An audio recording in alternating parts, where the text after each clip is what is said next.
What's going on, guys? So in this video, I'm going to be talking all about iron, why we need it, and how we can get it easy, cheaply, and safely at home. So I'm going to be running through, showing you 3 different ways of how you can incorporate these practices into everyday life. And it's going to be super easy. There's going to be a 4th one that I'll touch on at the end as well. So we'll get started on the one that's going to take the longest, and that's purely with a product called Lucky Iron Fish. This is what it looks like, and basically all it is just a little block of iron shaped like a fish. And what you do is grab this. If you just Google Lucky Iron Fish, it should come up. I bought it a few years ago. I remember it being roughly about 30 bucks. So what we want to do is throw it in a pot with a liter of water. And with this, I would recommend using the highest quality water you can get, which I'm using steam distilled water. You can get reverse osmosis. Next down in line would be your spring water. You can do it with tap water, but I wouldn't recommend consuming tap water. So steam distilled it is. So Lucky Iron Fish, liter of water. And then to get started with the process of fortifying the water is you want a couple of drops of either lemon juice, lime juice, apple cider vinegar. Anything acidic is going to start the process. But because I'm going to be using this boiling water for something else in a second, I'm going to throw just a tad more water in. Go and put it on high, bring it to a boil, and then you want to boil it for 10 minutes. So while that's getting started, let's talk a little bit about iron. So as I mentioned before, roughly 40% of the world are deficient in iron. But what a lot of people misconstrue is that if you're living vegan or a plant-based lifestyle, you're going to be more inclined to have an iron deficiency. And that's purely not the case. It's affecting roughly 40% of the world at equal levels, whether you're consuming meat or abstaining from it. It doesn't matter, guys. So these ways are going to boost your iron at home. So what does iron do in the body? Basically, iron helps to transport and store oxygen in the red blood cells. So every time you're using your muscles or your organs are working, they're using oxygen that they've got stored in them, and the red blood cells are just filling those back up. So you constantly need more iron to keep up with this. However, you don't want too much, because having excess iron can lead to side effects in and of itself, and a lot of them mimic being iron deficient. So let's talk about the 2 forms of iron. You have heme iron and you have non-heme iron. Heme iron is basically, heme is just short for hemoglobin.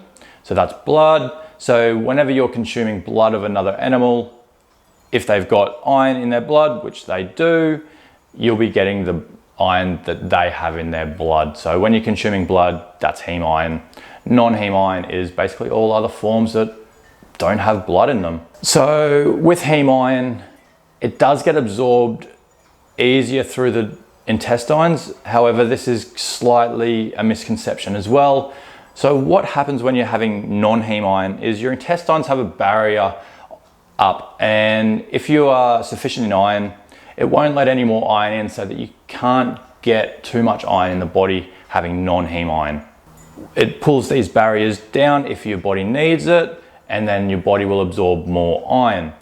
However, these barriers don't work for heme iron, as the heme iron just goes straight through the barriers and you have no defense against getting too much iron.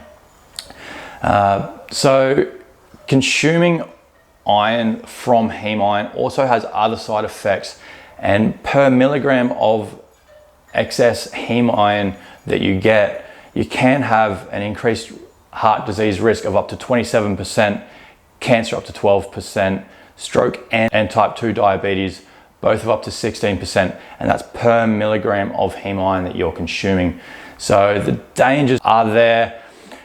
I personally would recommend the safer route, which going plant-based, eating a vegan lifestyle, and if you do need it, incorporating these tricks into your daily lifestyle. Now, if you have excess iron in your body, you are at greater risk of having colorectal disease, heart disease, excess infections, Alzheimer's, Parkinson's disease, arthritis, and diabetes. And there's no way the body has to rid itself of excess iron apart from using it when you're using your muscles. So it's best to be on the safe side. Go this route, your body will thank you for it. And okay, so this first way with the Lucky Iron Fish, all that's basically doing is infusing iron into the water. Now there is another way you can do this, and that is through cooking with cast iron pots, pans, all that good stuff. The benefits of cooking with cast iron is less toxicity, or you're not getting any of the toxicities that you're getting through Teflon or your other non-stick fry pans. Even those pans that are coated in the rock surface, even that's toxic to you guys. You don't want to be having that in your food. And with this, you're also going, whenever you're cooking your foods, it's going to slowly be leaching a little bit of iron into your meals. So there's an excess benefit to that. You can have a bit of problems finding the cast iron pots and pans. I got this guy from BCF. It cost me 30 bucks. It's a really good size. And basically what you want to look for with cast iron is either pre-seasoned or non-seasoned. You don't want to get the enamel coating on your cast iron because it is going to block the iron absorption. I am using an enamel coating here because I am infusing the water with a Lucky Iron Fish, and I don't want to get too much iron in the water. So while that's boiling for 10 minutes, let's show you another way that I like to do to increase iron at home. So let's talk a little bit about vitamin C before we get onto this. So this is just camu camu, and that's a berry from the Amazon, and it's the highest form of vitamin C that we know. There is also another berry called the amla berry or Indian gooseberry, and I would recommend that over camu camu at the moment, but I have used camu camu to great effect. So something in vitamin C you want to consume with your iron because it's going to increase the absorption rates of the iron by up to 5 times as much.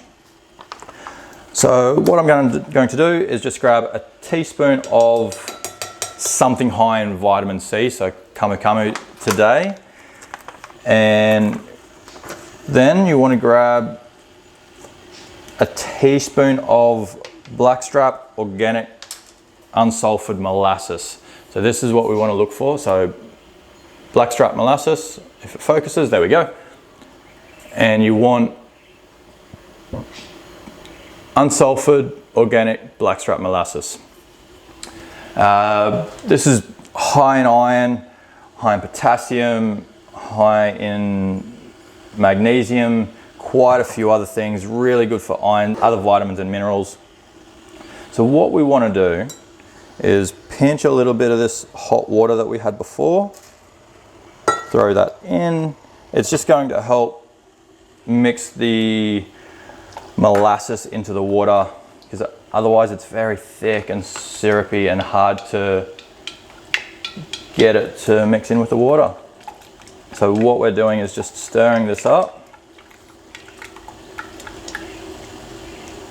There we go.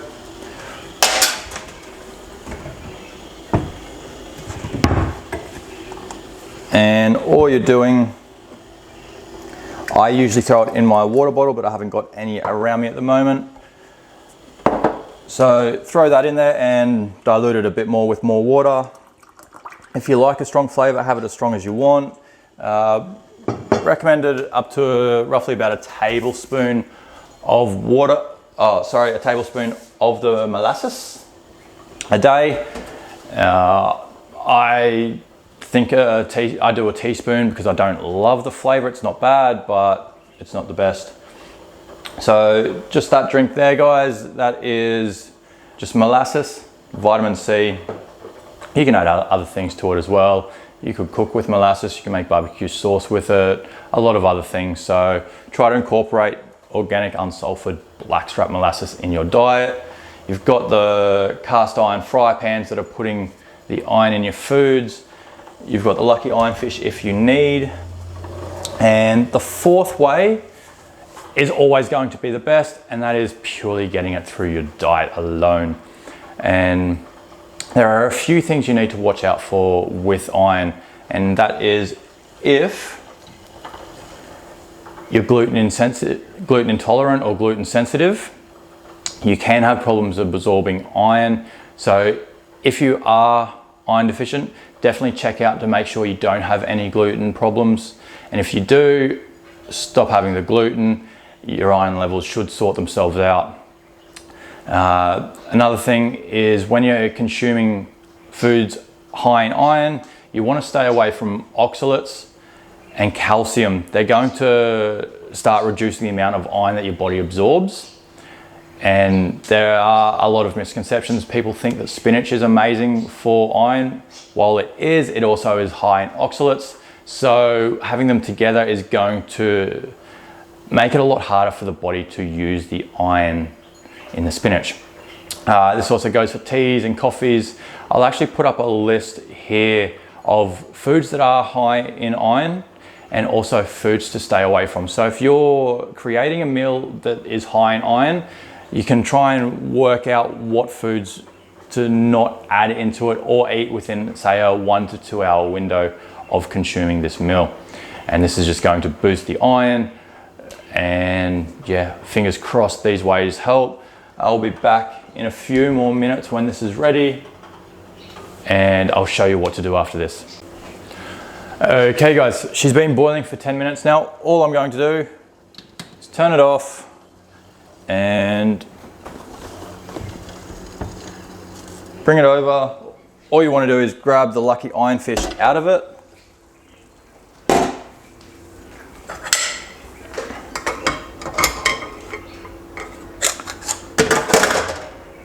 And with that iron fish, you want to let it cool down and then treat it how you would treat your cast iron pans. And you want to put a little bit of oil on it, stop it from rusting.